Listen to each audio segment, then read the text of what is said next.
Welcome to Mooney Reads. Today I want to talk about the books that I read in July and August. In July I read 7 books. They were all nonfiction. 4 of them were audiobooks, and I think the majority of them ended up being for the Fuckathon.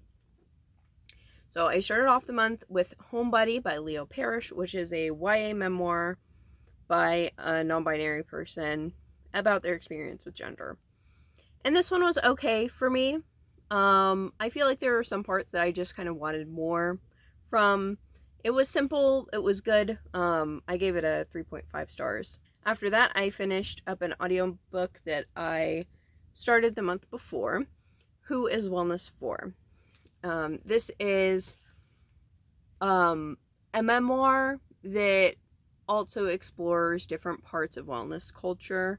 But I do think that looking at the cover and the subtitle, it would be easy to assume that it was kind of just social analysis when it really is like memoir heavy, which I really enjoyed. I thought it was a really interesting and important perspective on both mental and physical health. The author's family is from Bangladesh, and the author has lived in both Canada and Australia through their life. She talks a lot about childhood abuse and how that's impacted her mentally, but also just her experience in the system, seeing how especially white people integrated their perception of Eastern religion, and in general how white supremacy has impacted the wellness and medical community. So it explored a lot of really interesting things.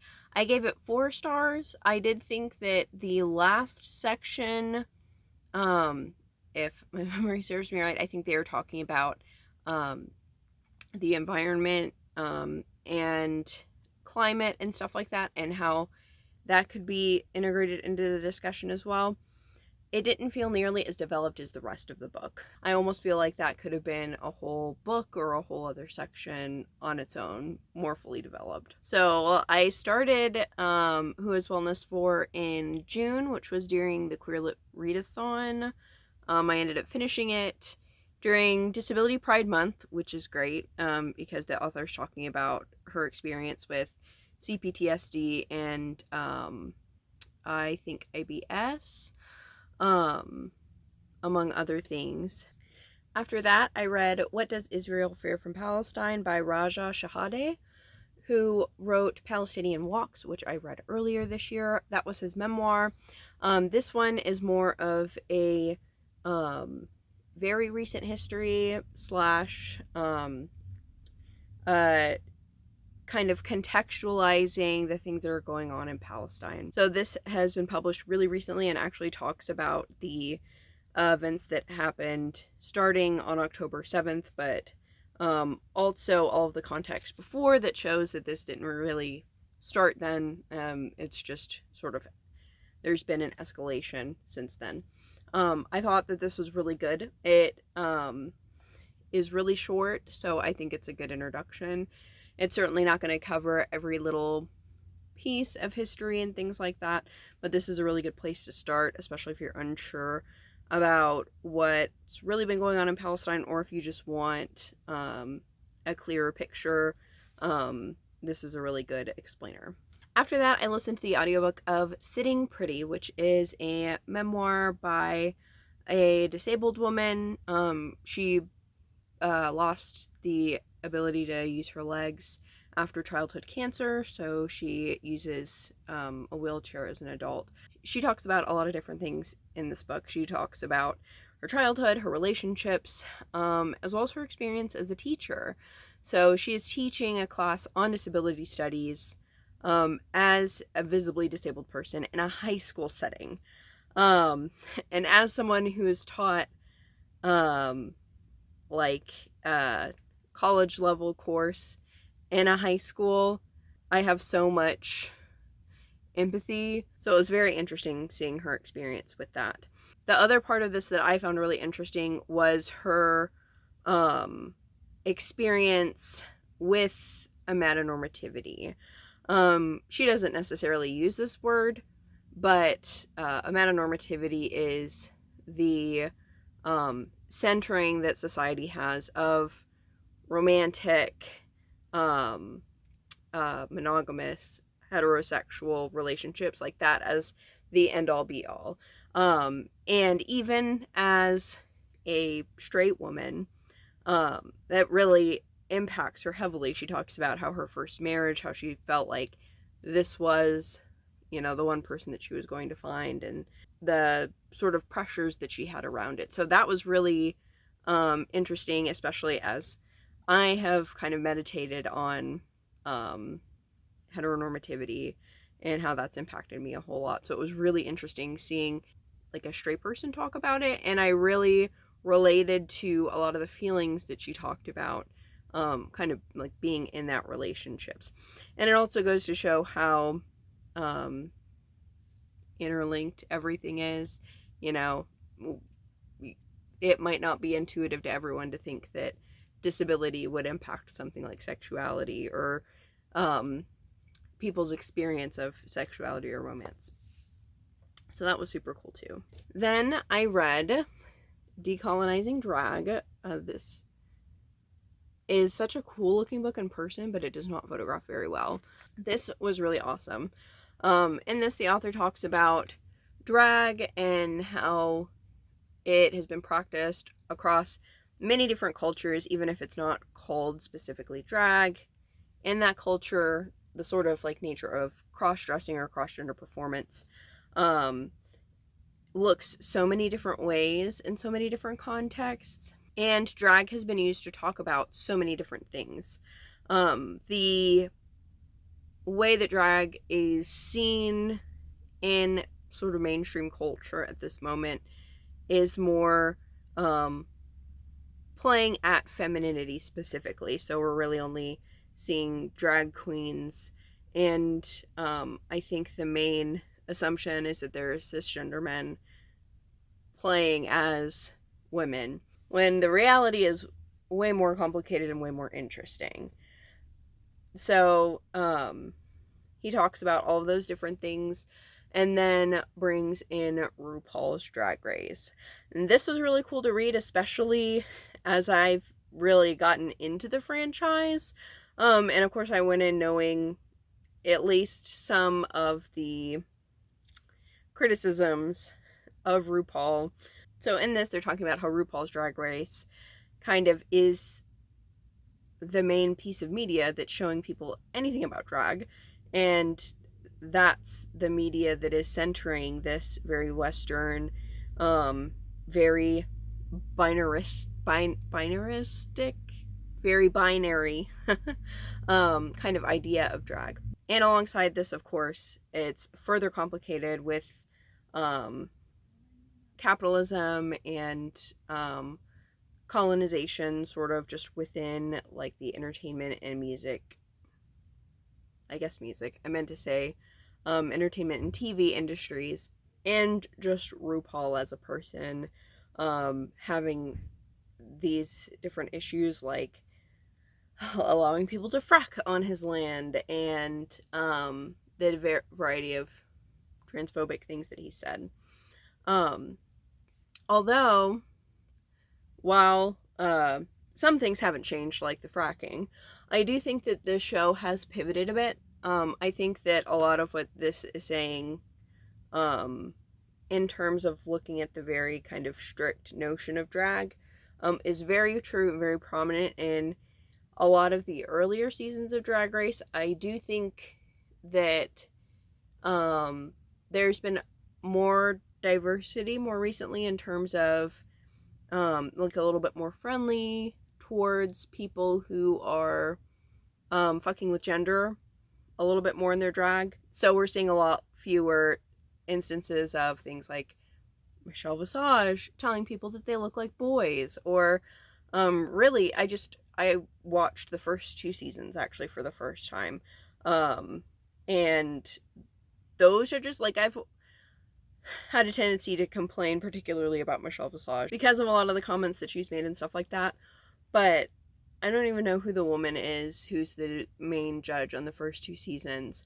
But between her and Santino, who I also hated in the other earlier seasons that I watched, their critiques are just bonkers. Honestly, like, I actually sat through and watched, like, the video specials and, the Revisiting the Drag Queens episodes, in the first few seasons as well. And in the first season, the two other judges come back to talk to all the contestants as well, and they sort of get, judged by the contestants, rightfully so, because at the very least, all of the feedback, or a lot of the feedback that's shown that they said is honestly, like, such garbage. But also the one judge's discussion of, like, what she learned being a judge on Drag Race. She was talking about how they made her think about gender in a certain way, and, like, what is femininity, and it's like, why was this the judge that you picked? Like, if she's clearly not had that much interaction with drag queens, if just now having this level of interaction is making her think about things, like, have you hung out with queer people at all? I feel like I've gotten really far away from this actual book. All that is to say, I've seen a lot of these criticisms play out, and there's definitely still, even with the way that it is today, a lot to critique about Drag Race, especially in terms of capitalism. But I do think that they are making a turn towards having more different kinds of people. I think that the number of trans people on the show, since Ru, I guess, has stepped back on a lot of those comments, has been really nice. And there's also been a lot more discussion about different things culturally. Like, I feel like there have been a number of contestants who have sort of, like, mentioned it early on, but didn't get a chance to show it, you know, in a particular way. Whereas in more recent seasons, I feel like we've seen that a lot more. We've had, like, I can think of, there's been, like, a lot of Latina queens. There's been a Persian queen. On Canada's Drag Race, there have been Indigenous contestants. So there's been a lot of cool stuff. I'm really interested to see some more of the, like, global kind of contestants too, because I think that is going to bring out just a lot more, because I had such a fun time even just watching, like, Canada's Drag Race.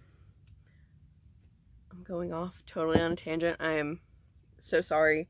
But anyways, I really appreciated a lot of the discussion in here. I highly agree with his kind of breakdown of RuPaul's empire. And two, you know, especially if you, like, are a fan of RuPaul's Drag Race, like, this person, like, is obviously highly critical of RuPaul, as you should be, but is also very clearly a fan of the show. So it's kind of cool to see that both of these things can exist, but, you know, we can also be sort of, like, realistic about where we should be going. My only real critique is that I wish it would have been longer. I could have read, you know, way more. But it's my understanding that this is a part of a series that kind of breaks down some of these concepts in these specific places. Like, I know that there's one on the environment. I looked it up a hot minute ago, but anyways, there's a reason that it's the length that it is. But it's very good, and I would definitely recommend it. After that, I read Mutual Aid by Dean Spade. And this one, I had kind of high hopes for, because I had seen it recommended by several of the nonfiction Instagram kind of people that I follow, who do tend to have a lot of really good book recommendations. But this one kind of left me with mixed feelings. I do think that a lot, especially of the first kind of part of the book, was really useful, and I wish I would have had it when I was doing a lot of organizing. in college and stuff like that, because it had a lot of really good advice on organizing and on interacting with people. If I'm not mistaken, there was also stuff about like burnout. I just remember that there was a lot of like really concise advice that me in the past, if I would have followed that, maybe I wouldn't wouldn't have totally bottomed out in the way that I did, or could have potentially figured out like how to get more help in these particular situations. And it talks a lot about like different kinds of organizations, some of the pitfalls that you can fall into, especially when looking at groups that are given a certain amount of money from different kind of larger entities and things like that. I do think that there are several things that were happening towards the end of it that sort of lost me a little bit. Like, I think that there should have been more nuance when talking about some of the funding related things, or like having paid people. Like, obviously there's a lot to be aware of or critical of when it comes to getting money from some places, but at the same time, you can't expect people to do work for free all of the time. Like, you can't expect people to put their whole self into an organization and not have the opportunity or means to make the money that they need in order to literally live. So that was kind of off to me. And then the other thing that I kind of was weirded out about a little bit was when they talked about criticizing organizations. So they talked about how you should go to people and discuss your issues rather than, for instance, going online and yelling about it and not really solving the problem, but giving the whatever group that you're a part of a bad name. Now, do I think that that is true for like most things? Yes, I think that you should have a conversation with someone if it's like interpersonal drama or you have a problem with the way that they do this or that. However, one big issue that was not really touched on at all, that winds up being a big issue in some larger groups, and I've heard specifically in certain leftist spaces, is the issue of sexual harassment and sexual assault. Like, when it comes to issues like that, that's not something that's as easy to sit down and talk about. That's not something that you're reasoning differences about, you know? So I think that there should have been more discussion about safeguards that could actually be put in place to prevent things like that. And, you know, he does mention making sure or trying to not recreate, I think, certain power imbalances in society and bring those into the group. And I feel like I remember there being like a couple of examples, but I do feel like that in and of itself, you know, there should be a lot of discussion about. But I think that a really in-depth discussion about that requires input from a lot of different kinds of people. So those are some holes in it. So I think I gave it like a little under 4 stars because there was a lot of good advice. I think that that is maybe a good starting point for learning about what mutual aid is and how to kind of interact with people in these spaces and certain pitfalls to look out for. But I think that it should be read maybe a little critically, and should not be the only place that you look. And then the last book that I read in July was How Far the Light Reaches. And this was my favorite book of the month. It is a contender for one of my favorites of the year. This is part nature writing, part memoir. This is several essays, and in each the author talks about a different sea creature and a certain aspect of it. And what's happening with the sea creature is parallel thematically to different things that happen in their life. So they talk about things like their past relationships, I think their relationship with their mother, gender, a lot of different things. It's been a minute since I read it now, so I can't rattle them all off. But it is one that I definitely want a copy of and want to reread because it is so beautifully written. And I'm just obsessed with how they mixed nature writing and their own personal stuff. Because usually you see someone talking about research that they did or something like that. And that's kind of the connection. But this was just really unique. Super well written, and I'm obsessed with it. So that's what I read in July. In August, I only read 4 books. And that's because I unexpectedly got my gallbladder taken out.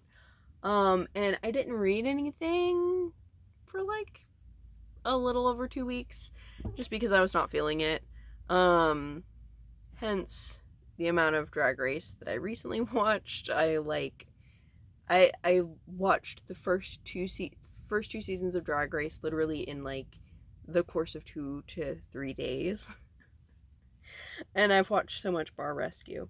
2 of the books that I read were fiction, 2 were nonfiction.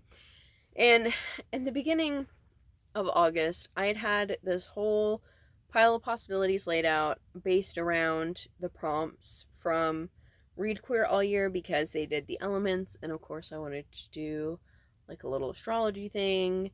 I set up a bunch of options for myself. So that kind of sucks that I only got to read 4 and 1 of them wasn't on the TBR. But that does mean that 3 of them were on the TBR. And really, I could integrate them all into this framework because all of these books are queer. And the thing that got me out of that reading slump was Tripple Sec by TJ Alexander. I freaking loved this book. I loved it so much, I matched with it. Apparently, I wasn't even going for that, but it totally works. This is a polyamorous romance novel that focuses on a bartender. She works at a really upscale bar and has recently gone through a divorce. And she meets this woman at her job, and it kind of goes from there. I really loved a lot of things about this book. I loved how they kind of navigate the relationships and the kind of boundaries that they have, and how it develops over time, especially as her feelings for and relationship with both members of the couple kind of like change. So there's really a lot of attention given to each relationship and their kind of dynamic as a whole. And I also really love how this talks about her divorce, the emotions that you still have after such a big shift and such a big change in relationship. And it goes to show how finding someone else isn't going to fix everything. You know, your relationship with one person doesn't necessarily negate or change your feelings or relationship with another person. And these relationships are things that you have to tend. Like, it also, there's a focus on her relationship with her best friend as well, kind of in that regard. I think that there are a couple parts where it almost feels like it's going to fall into a miscommunication or the main character just making a silly decision for no reason. But by the end of the situations, it makes sense why she would feel like this or why she would act these different ways. Like, there is a real, even if it's like an emotional reason, I think that it ends up tying together and making sense and not being kind of out there, which kind of happens in some of these books, I fear. Overall, I really like this and I want more like it. I'm super excited to read TJ Alexander's other books. Tripple Sec, I read for air.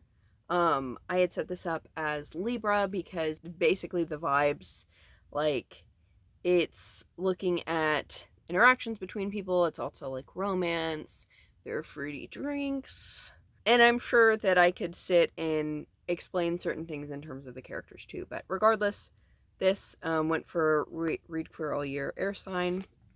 Then I read My Wandering Warrior Existence by Nagata Kabi, who wrote My Lesbian Experience with Loneliness. This is her most recent addition to her ongoing manga memoir series. And this one starts out with her experience deciding to get a photo shoot with a wedding gown. She goes to a friend's wedding and feels so happy and really wants to have this experience. So she finds this service, which apparently there are kind of a lot near her, that will take your picture. Her mom was really excited for it. But ultimately it doesn't pan out like she thinks it's going to. And so a lot of this volume, it goes into kind of other things too, like experience with dating apps and the like. But she is really breaking down, I think, her coming to terms with and kind of deconstructing some things around amatonormativity. She's looking at the kind of norms and societal pressures that have been on her to be in this particular sort of relationship, and is also talking a little bit about like how to navigate gender and stuff like that as well. And it does end up having kind of going towards a pretty positive direction, looking at her kind of want to focus more on herself and her own self-esteem. So I really loved a lot of parts of this, but my only thing is that it is so short. I think that she could have sort of done more with it and showing us certain things. There were, I guess, parts that were maybe a little bit more telly than showy, which show don't tell isn't necessarily like a rule, but just with how short this was and how complex the feelings and stuff she was talking about were, I don't know, I felt like there could have been more. It felt like it ended a little bit early. This is a part of a larger series, so there is that. Like we do kind of have that other context, but just I felt like there could have been a little bit more. I still really liked it. I enjoy the series, and I really like seeing her trajectory, like as a person and dealing with mental health and stuff like that, but also how she's kind of changed as a writer as well. And then this one also qualified for air, as the Read Queer All Year prompts go. I had set this for Gemini because the author is a Gemini. After that, I finished a book that I started in July, and that is Tending Grief, Embodied Rituals for Holding Our Sorrow and Growing Cultures of Care in Community. The first part of this book talks a lot about what Western culture looks like in terms of grief. So they talk about the way that grieving is seen and the fact that there's not a whole lot of space for it, especially when it comes to certain things like systemic violence and pain that's passed down from generation to generation. And they talk about this on multiple levels in terms of how colonization impacts people. So it talks about like why grief is necessary and why looking at all of this and being able to process it is necessary for creating a better world, and why there needs to be space for grieving in social justice oriented spaces. The second part is a couple of different conversations with community leaders. One of them is a conversation with someone who runs a club and has made space for grieving in there. And then the other one is a conversation with an abortion doula. And their kind of relationship with grief and kind of the complicated nature in that specific context. And then the last part of the book is a lot of different grief rituals that you can do. There are a lot for kind of by yourself, but also with a group, and it also provides things to do both before and after these sorts of things to get yourself in that headspace and to be able to regulate yourself afterwards. So there's just a lot of really good stuff in here. And honestly, just like the notes and sources from the first half of the book gave me so much to like look into. So I'm excited to get books that they reference in here. And it just gave me so much to think about on just so many different levels. And so I would highly, highly recommend this one. This one was on my Read Queer All Year TBR. I put it for Taurus, largely just the vibes, and I definitely still agree with that. And then the last book that I read in August was Haru Spring. This is a graphic novel.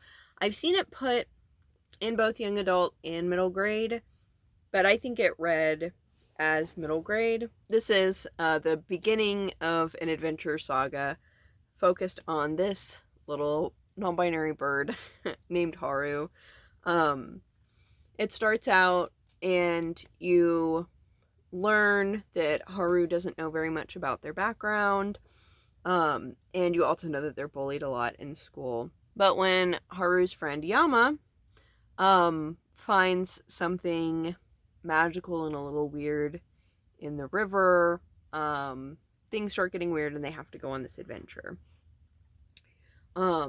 I adored the art in this. Like, I just want to buy prints from this author because they are cozy and quirky. So I really loved that. I also thought that the characters had a lot of heart. However, the pacing in this was just kind of weird. The beginning, I think, was, you know, you kind of really had a chance to get into the world. You were kind of getting to see their everyday. But then when you get into the actual adventure part, there were things that kind of felt very sudden or that you didn't really get to see play out. It was like there were parts that were just kind of rushed that I wish could have been fleshed out a little bit more, because it did make some things kind of confusing. There are also elements that you don't really understand yet, I think, though. So this is the beginning. Since this is the beginning of a series, I think that it's okay to not totally understand all of the mechanisms yet. I'll be reading the second one, if for nothing else than the artwork, but I am interested to see where it goes. This was not initially on my TBR that I made for Read Queer All Year. I actually didn't know that this was queer picking it up, so it was a nice surprise to see the little non-binary chickadee there. But I would put this for water because it has a Pisces pub date, at least I think for the American version. I didn't do a deep dive into the different pub dates. But I can also see the Pisces vibes kind of in a lot of this. There's also a lot of stuff with water in here. So I think it fits in more ways than one. So that is what I've been reading the past couple of months. If you've read any of these, let me know about it down in the comments. And thank you all so much for watching. Bye.